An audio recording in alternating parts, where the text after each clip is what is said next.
Hey everyone, it's Win here, and today we're talking about Directive 8020 because, well, I got some thoughts.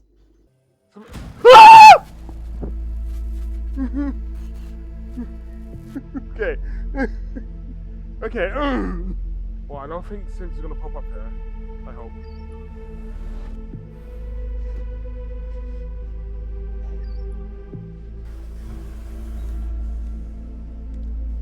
Well, that explains a lot.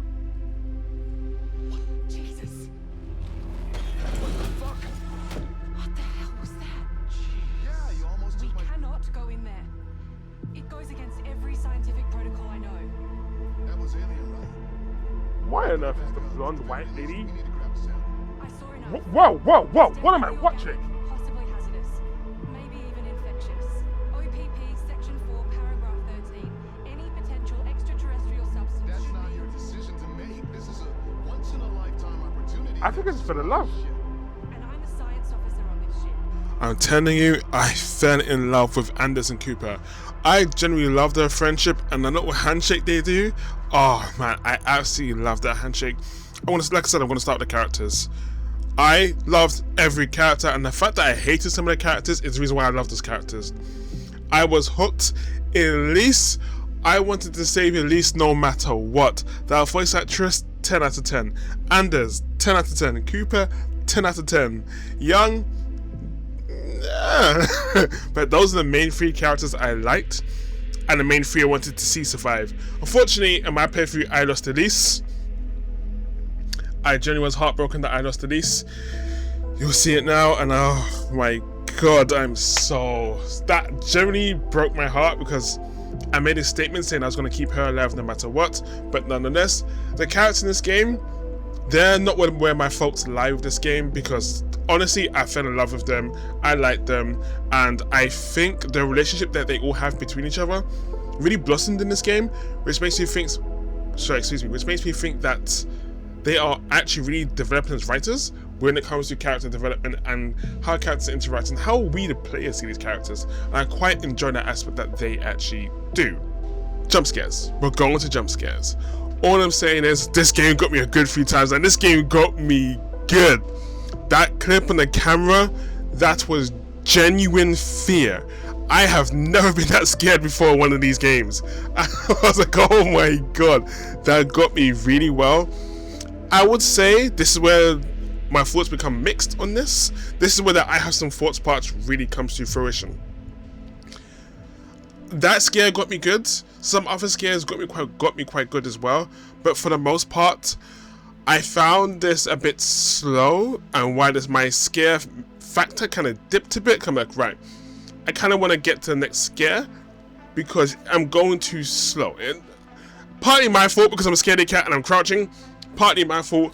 Partly because I think this game relies a lot on atmosphere, and while it sets it right, the over-reliance really does it in for me, and the fact that I could just use the in-game function ping, so it's like press X and it highlights the map, took away some of the horror for me, because some of the horror is more cat and mouse based, which I have such mixed feelings on cat and mouse horror based themes, but nonetheless, jump scares are good, but I'm a scaredy cat, so take that as you will. I'm a big scaredy cat, so take that as you will. But I had a lot of fun being scared in this game. And I know it sounds silly. I have played testing horror games where the scare hasn't been fun. I was like, okay, great, it's over, let's move on. That never happened in this game, and I just want to give them their props for that. So here comes the part where I'm a bit annoyed, right? It's towards the end of this game. It's urgency is taken away from me because it's fast-paced, music is going, but it's quick-time events. And I know they keep doing this, so it's probably just me who finds this annoying. And I'll hands on admit it, fair enough if it's just me. Like, let me know what you guys think if it is just me being an idiot and just not understanding it properly. But I hate the fact that I can rub my nose at a random point during the sequence, miss the button press, and something bad just happened like that.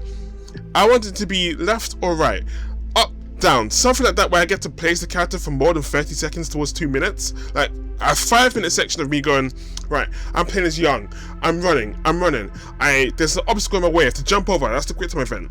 Left, right. If I pick right, it's easier. If I pick left, the path is harder.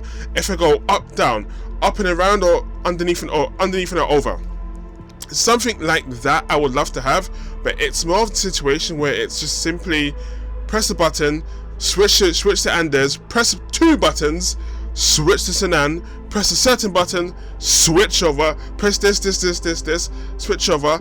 I don't mind the crosshairs where you have to aim the crosshairs and throw that. I don't mind that. I actually find that quite fun. That part I'll happily admit. But it's a situation of, since I'm constantly switching, I'm somewhat getting annoyed because I don't feel like I'm connecting to the urgency of this segment. Segue segment, set piece, whatever you want to call it. I'm not connecting to it properly because I'm like, well, I know in about 15 seconds, maybe 2 minutes, I'm going to switch over to another character and be like, right, okay. But I want to stay as one character for longer than 2 minutes and feel that fear that they feel. Because it's like, man, there's a giant monster behind me, giant whatever, there's a creature, there's whatever it is behind me, chasing me, wanting to hurt me. Instead of it being quick time events, it needs to be me, the player, making a choice. It doesn't have to be right or wrong. It's literally making a choice, left, right, up, down, whatever. And what my choice is what makes it easier or harder. I want that, and I feel like these games always end like this, and there's no evolution here because the games have evolved over time. This is the one segment of the game that hasn't evolved, and I want this segment to evolve to become better so that in the next game they do, it's going to be an absolute blast. And yeah, these are my thoughts on Directive 8020. Overall, I would say the game is more of a positive experience than a negative experience. This was my first game from this studio, so I quite enjoyed it nonetheless, but I just had those gripes that I wanted to get clear because, oh man, and since going back, I'm seeing the same patterns, but I'm seeing the game evolve at the same time as well. And that's what I quite like. I'm seeing the evolution, and I'm seeing how much they've advanced, and I think the next game could be the hit that this studio kind of needs as well. Recent hit, should I say. And here's hoping that the next game they work on is that hit again, to just go, yeah, this is the one. I'm for Bing Win. I actually recommend Directive 8020. That's what I think, at least. Thank you for tuning in. Don't forget to like and subscribe. Follow me in the stream, and I will catch you all in the next video. Alright, peace out, everyone.